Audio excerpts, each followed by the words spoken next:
Pemirsa, jika Anda merasa sering mendapatkan pesan maupun telepon yang mengarah pada penipuan, bahkan pernah tertipu, itu bukan perasaan yang berlebihan. Otoritas Jasa Keuangan atau OJK mengungkapkan jumlah kasus penipuan daring di Indonesia memang sudah overdosis. Dalam setahun terakhir, laporan dugaan penipuan daring yang masuk sebanyak 311.597 atau rata-rata 874 laporan perharinya. Nilai kerugian masyarakat mencapai 7,3 triliun rupiah. Inilah editorial Media Indonesia edisi Senin 3 November 2025 dengan tema Darurat Penipuan Daring bersama saya Andromeda Arizal. Dan Anda juga bisa berpartisipasi dan berinteraksi melalui telepon interaktif di nomor 021-8583-99100. Pagi ini telah bergabung bersama saya anggota Dewan Redaksi Media Group, Ade Alawi. Kang Ade, pagi. Selamat pagi. Pagi Anda. Damang, Kang? Alhamdulillah sehat. Nggak pernah dong Kang kena penipuan atau scam Kang? Jangan sampai deh, jangan pernah ya Kang ya. Betul. Kang Ade, ini di editorial pagi ini mengangkat tema darurat penipuan daring. Ya. Seberapa darurat sih Kang penipuan daring ini? Ya, tindak pidana penipuan ini lewat daring ya atau sarana digital ini luar biasa ya. Masuk kategori extraordinary, sangat masif, kemudian juga korbannya juga sangat banyak, juga kerugian negara, juga kerugian masyarakat juga sangat banyak. Jadi data terakhir dalam setahun ini ada sekitar 311.000, kemudian laporan yang masuk ke pihak berwenang itu sekitar 874 orang per hari ya, per kasus ya, per hari. Kemudian total kerugian masyarakat itu 7,3 triliun. Kemudian catatan dari Global Anti-Scam Alliance itu data kerugian masyarakat yang diderita oleh masyarakat Indonesia itu sekitar 73 triliun. Artinya kalau kita melihat dari angka-angka ini suatu kasus yang sangat mengkhawatirkan, perlu upaya yang lebih serius lagi dari aparatur penegak hukum. Dan ini masuk kategori darurat penipuan daring atau darurat online scam ya, yang marak sekali. Oke, Anda tadi menyampaikan extraordinary crime begitu ya, yang sangat luar biasa. Sebenarnya apa yang menjadi penyebab? Apakah ini karena literasi masyarakat yang kurang ataupun juga kurangnya dari pengawasan dari pemerintah atau seperti apa Kak? Iya, banyak aspek yang membuat kasus penipuan online ini sangat marak ya. Pertama adalah budaya literasi masyarakat sangat rendah ya. Masyarakat belum banyak terpapar informasi yang masif. Seharusnya ketika kasus penipuan daring ini berjalan dengan masif, maka pemerintah pun harus lebih gencar lagi secara masif lewat media sosial dan sebagainya. Kita sudah sangat banyak lembaga-lembaga yang bekerja dalam keamanan cyber, tetapi ini hasilnya belum memuaskan gitu. Malah setiap hari jumlah korban semakin banyak berjatuhan. Baik. Dan pemirsa, inilah editorial Media Indonesia Senin 3 November 2025, Darurat Penipuan Daring.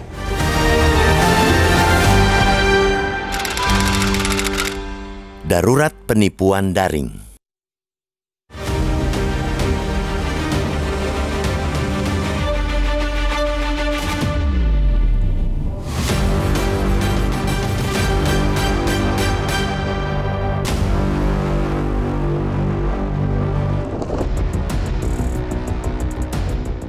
Jika Anda merasa sering mendapatkan pesan maupun telepon yang mengarah pada penipuan, bahkan pernah tertipu, itu bukan perasaan yang berlebihan. Otoritas Jasa Keuangan OJK mengungkapkan jumlah kasus penipuan daring di Indonesia memang sudah overdosis. Dalam setahun terakhir, laporan dugaan penipuan daring yang masuk sebanyak 311.597 atau rata-rata 874 laporan per hari. Nilai kerugian masyarakat mencapai 7,3 triliun rupiah. Itu baru yang berdasarkan laporan resmi. OJK mengakui sangat besar kemungkinan banyak kasus yang tidak dilaporkan oleh pihak korban. Bisa dilihat dari data laporan resmi saja, tingkat kasus penipuan digital di tanah air sudah bisa dikatakan masuk kondisi darurat. Sebagai perbandingan, menurut OJK, di negara lain rata-rata seratusan laporan yang masuk per hari sudah dianggap tinggi. Global Anti-Scam Alliance mencatat kerugian masyarakat Indonesia akibat penipuan daring bahkan mencapai 49 triliun rupiah dalam 12 bulan terakhir. Laporan State of Scams in Indonesia 2025 menemukan 2 dari 3 orang dewasa mengalami penipuan dalam setahun terakhir, termasuk di dalamnya penipuan ketenaga kerjaan.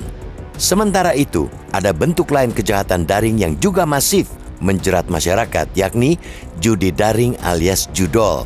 Kasus-kasus kejahatan tersebut memiliki keterkaitan membentuk jalinan benang kusut. Perdagangan orang ke Kamboja selama beberapa tahun terakhir marak lewat penipuan perekrutan tenaga kerja.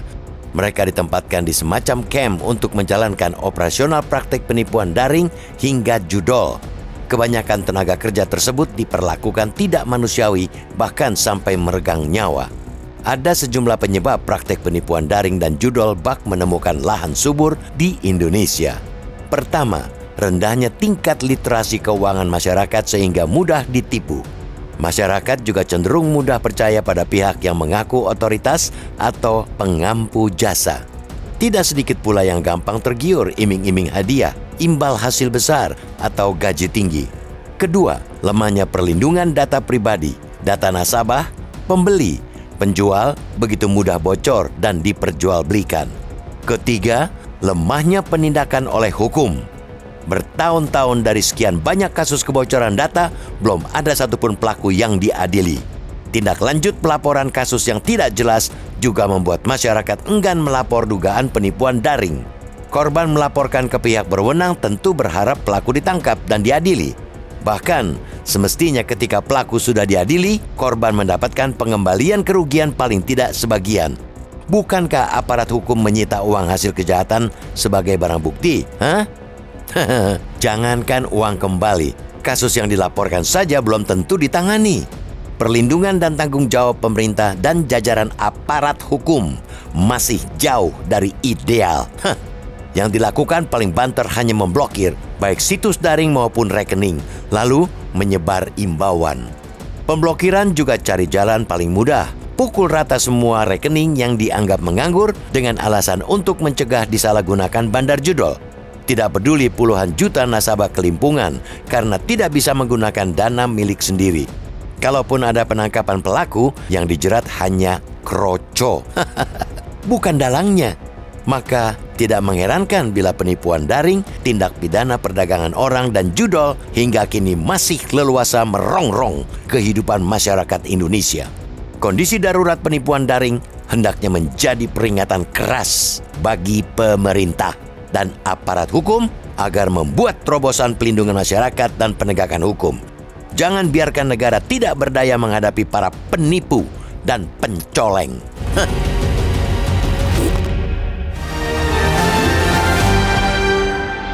Bisa di bagian berikut Anda bisa berinteraksi bersama kami dan juga menyampaikan pendapat Anda dalam editorial pagi ini, dan tetaplah bersama kami.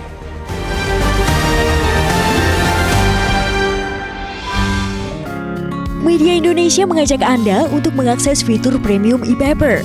Dengan sajian konten berbasis intelektual dan meneguhkan kebangsaan, Media Indonesia tampil dengan lebih dinamis melalui e-paper Media Indonesia yang dapat Anda akses kapan saja, di mana saja. Caranya mudah, download aplikasi Media Indonesia di Android atau ketik link e-paper.mediaindonesia.com atau bisa scan QR code pada layar kaca Anda. Klik tab e-paper di bagian samping layar tablet Anda, daftarkan data diri, serta pilih paket berlangganan e-paper Media Indonesia sesuai dengan kebutuhan Anda.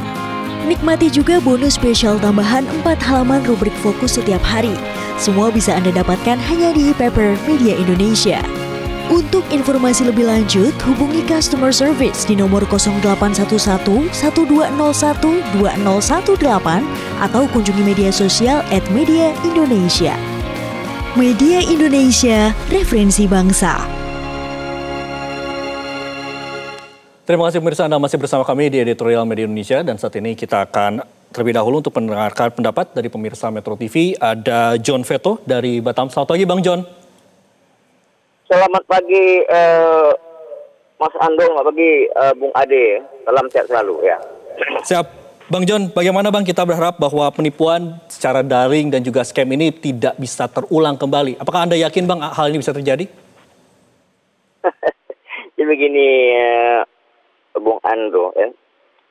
Ini kan udah lama fenomena ini ya. Penipuan daring ini kan berpunca dari pinjol, judol. Jadi kita memang Indonesia ini sekarang dikepung oleh, bukannya mengecil ya, Bang Ade, malah tambah besar.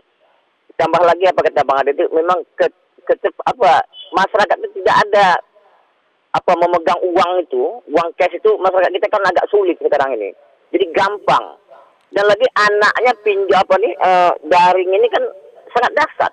Contoh, yang warga kita yang dikirim yang tergiur oleh ke Kamboja, akhirnya pemerintah direcoki untuk pemulangan. Ada yang jenazahnya jadi pulangkan, ada yang tidak utuh. Ini kan dari dampak daripada turunannya dari daring ini. Diiming-iming ya bekerja di luar negeri dengan gaji besar.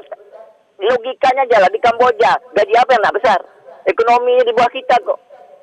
Jadi ini yang masyarakat kita yang kurang pemerintah ya, kata Bung Adi tadi, ya cuma begitu aja, tangkap, dapat laporan tapi tidak ditindaklanjuti.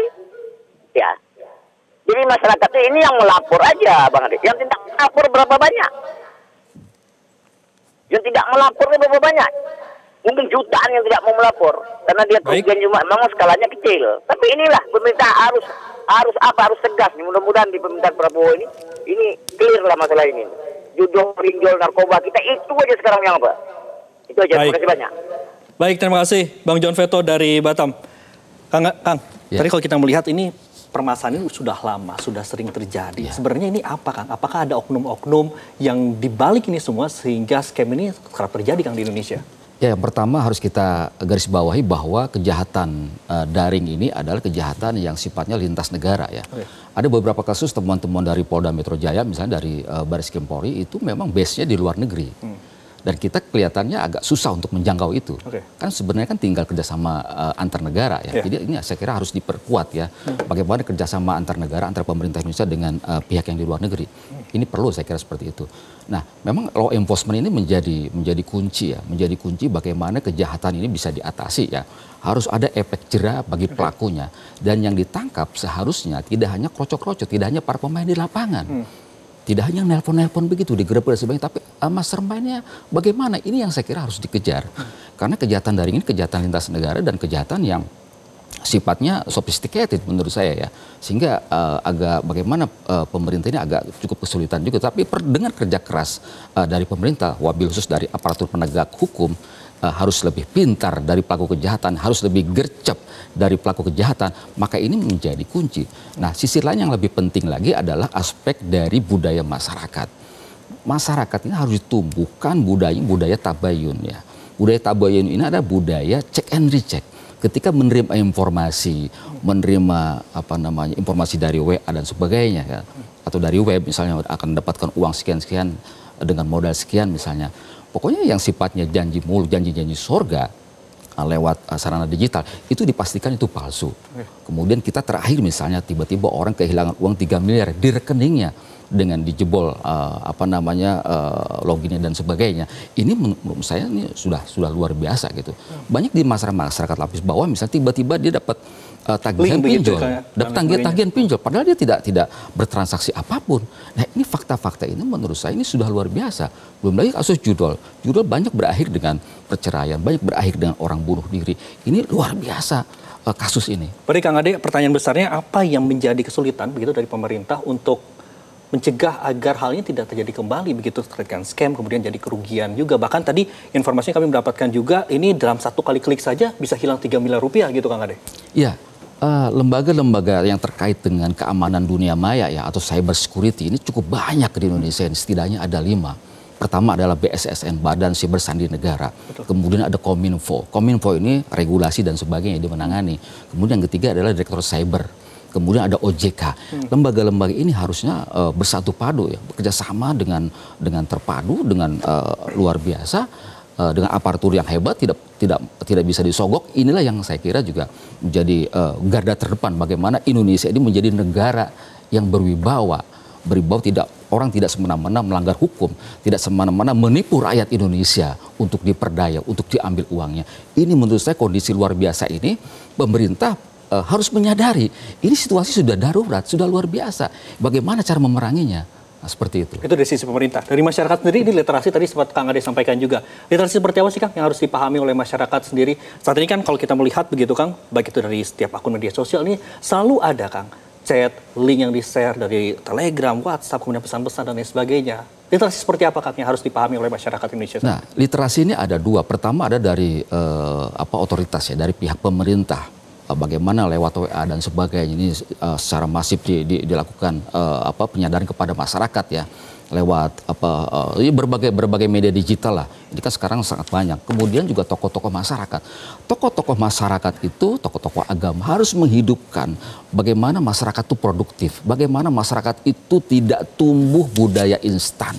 Ini yang harus digarisbawahi bahwa kerja keras adalah menjadi kunci keberhasilan. Tidak ada hasil, tidak ada proses yang mengkhianati hasil. Ini saya kira masyarakat produktif ini harus ditumbuhkan semangatnya, semangat bekerja. Tidak ada orang kemudian tiba-tiba kaya raya dengan mendapatkan keuntungan upaya secara instan, itu tidak ada. Ini yang harus ditumbuhkan. Jadi untuk mengatasi situasi luar biasa ini, situasi darurat kejahatan online ini adalah perlu upaya dari hulu sampai hilir. Hulunya adalah memperkuat literasi masyarakat, baik oleh pemerintah ataupun juga oleh tokoh-tokoh masyarakat, menyadarkan masyarakat betapa sekarang ini situasi sudah gawat, kemudian masyarakat harus sadar diri. Kuncinya adalah bagaimana budaya instan di masyarakat juga ini harus dikikis seperti itu. Kemudian penegakan hukum juga harus keras. Kita punya undang-undang KUHP, kita punya undang-undang ITE. Secara hukum jeratnya menurut saya sih sudah sangat bagus, tetapi pelaksanaan di lapangan ini masih kendor. Baik, upaya dari hulu hingga hilir menyadarkan masyarakat juga untuk pentingnya terkait dengan literasi terkait dengan online scam ini ya. Baik, pemirsa, selanjutnya Editorial Media Indonesia kami akan lanjutkan usai jeda berikut ini. Terima kasih pemirsa, Anda masih bersama kami di Editorial Media Indonesia. Kita di bagian penghujung pada pagi hari ini, Kang Ade. Jadi, apakah sebenarnya menjadi PR begitu di pemerintahan Presiden Prabowo Subianto? Tadi seperti yang kita dengarkan dari Pak John Veto di Batam mengharapkan bahwa Presiden Prabowo ini bisa menghilangkan begitu kan penipuan-penipuan secara daring ini, Kang. Ya, pemerintah harus menabuh genderang perang terhadap kejahatan daring ini sekeras-kerasnya ya, sehingga kemudian masyarakat tergugah. Masyarakat tersadari bahwa kejahatan daring ini atau kejahatan online ini luar biasa. Ini yang saya kira harus betul-betul dikumandangkan oleh pemerintah setiap saat. Kemudian juga dengan edukasi dan sebagainya. Nah, genderang perang ini tidak hanya sekedar genderang kosong ya, tidak hanya pepesan kosong, tetapi harus dibekali dengan sebuah kelembagaan yang kuat, aparatur keamanan yang hebat, tidak bisa disogok dengan teknologi bagaimana mereka bekerja untuk menghadapi para pemain kejahatan daring ini. Kemudian koordinasi ini juga harus kuat. Koordinasi tidak hanya di dalam negeri, antar lembaga. Kita banyak sekali lembaga-lembaga yang terkait dengan cyber security, tetapi koordinasinya masih lemah. Kasus pembobolan data misalnya sampai sekarang itu tidak ada juntrungan, padahal satgasnya sudah ada. Tetapi tidak ada siapa aktornya, siapa pelakunya, pembobolan data, lembaga-lembaga perbankan dan sebagainya. Kemudian yang terakhir adalah law enforcement-nya dari penegak hukum. Ini yang penting sekali. Penegakan hukum yang kuat akan menciptakan budaya hukum yang kuat seperti itu. Jadi kita harus menjadi sebuah negara besar. Kita ini negara besar ini, sehingga kemudian dalam konteks kejahatan online scam di dunia kita masuk negara-negara yang memang sangat rawan karena negara kita besar. Ini menjadi objek juga di sini. Nah, disinilah menurut saya kita harus menjadi negara besar. Kita harus menjadi negara yang bagaimana bisa terhindar dari kejahatan daring. Jadi kita harus memiliki aparatur yang hebat, koordinasi yang kuat, begitu ya Kang ya. Kemudian kan dan kerjasama internasional yang kuat. Oh, berarti bukan hanya dalam skup nasional saja, melainkan juga ada kerjasama internasional. Kan? Karena beberapa temuan-temuan dari pihak Mabes Polri misalnya, kejahatan daring ini locker, online scam, kemudian romance scam dan sebagainya. Ini kemudian terhubung ke luar negeri. Mereka base-nya itu tidak di dalam negeri, tapi bagaimana kemudian aparatur kita bisa menjangkau para aktor-aktor yang ada di luar negeri. Itu yang paling penting menurut saya. Baik, terima kasih Kang Ade telah bergabung bersama kami di Editorial Media Indonesia. Dan pemirsa, kalaupun ada penangkapan pelaku yang dijerat hanya para kroco, bukan dalangnya, maka tidak mengherankan bila penipuan daring tidak pidana perdagangan orang. Dan judul hingga kini masih leluasa merongrong kehidupan masyarakat Indonesia. Kondisi darurat penipuan daring hendaknya menjadi peringatan keras bagi pemerintah dan aparat hukum agar membuat terobosan perlindungan masyarakat dan penegakan hukum. Jangan biarkan negara tidak berdaya menghadapi para penipu dan pencolek. Saya Nobeda Rizal, mewakili kru yang bertugas mengucapkan terima kasih. Sampai jumpa.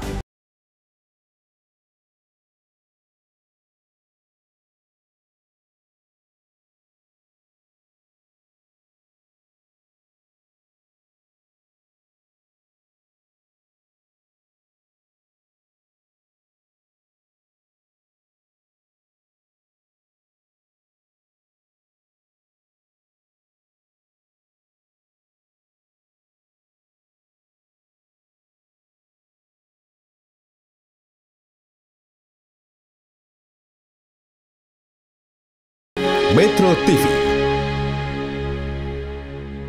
Jelajahi cara baru mendapatkan informasi. Download Metro TV Extend sekarang.